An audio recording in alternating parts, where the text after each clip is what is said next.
झारखंड के विधानसभा अध्यक्ष रविंद्रनाथ महतो का आगमन हजारीबाग में हुआ। प्रेस के सवालों पर खुलकर दिया जवाब।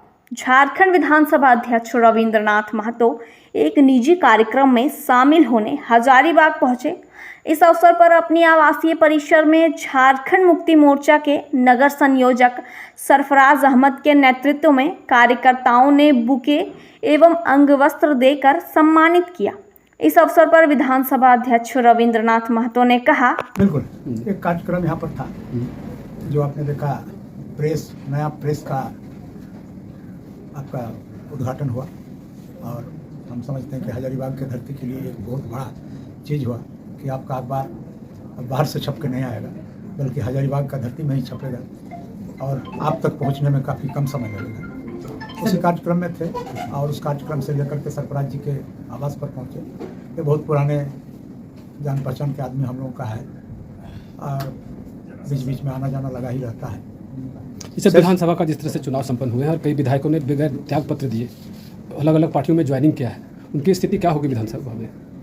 देखिए, उसमें तो ये सारे लोगों को जानकारी है कि जो लोग दल का नियम कानून छोड़ करके फिर दूसरे दलों में जाते हैं तो उनके सदस्यता पर हमारे विधानसभा के स्थापित कानून के अनुसार, जिसको 10वीं अनुसूची कहता है, उस हिसाब से मुकदमा चलता है और मुकदमा का निर्णय नियम के अनुकूल होता है। सर, विधानसभा चुनाव इस बार विधानसभा चुनाव में भी गठबंधन होगा क्या?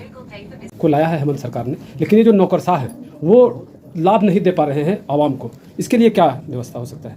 नौकरशाह लोगों को बात सुने। आप अगर इस विषय को खाली आदरणीय पूर्व मुख्यमंत्री हेमंत सोरेन के कार्यकाल को बोलें या वर्तमान मुख्यमंत्री चंपाई सोरेन का कार्यकाल को बोलें तो हम समझते हैं पर्याप्त नहीं पूरे का, बल्कि पूरे राज्य निर्माण के पूर्व से ही देश की आजादी के बाद, आजादी के बाद से कोई भी योजना धरातल पर उतारने के लिए कुछ न कुछ मुसीबत खड़ा हुआ है और जो योजना धरातल पर जिस समय में आना चाहिए था न समय आया न योजना पूर्ण रूप से आया। ये तो एक परिस्थिति से हम लोग जूझते ही हैं, लेकिन मैं आपको आश्वस्त कराना चाहता हूँ इन तमाम परिस्थितियों को समाप्त करने के बाद जो भी योजना का एग्जीक्यूशन होता है उसको धरातल पर लाने का और 100% अमली जामा पहनाने का हम लोग निर्णय लिया है और उसको करेंगे।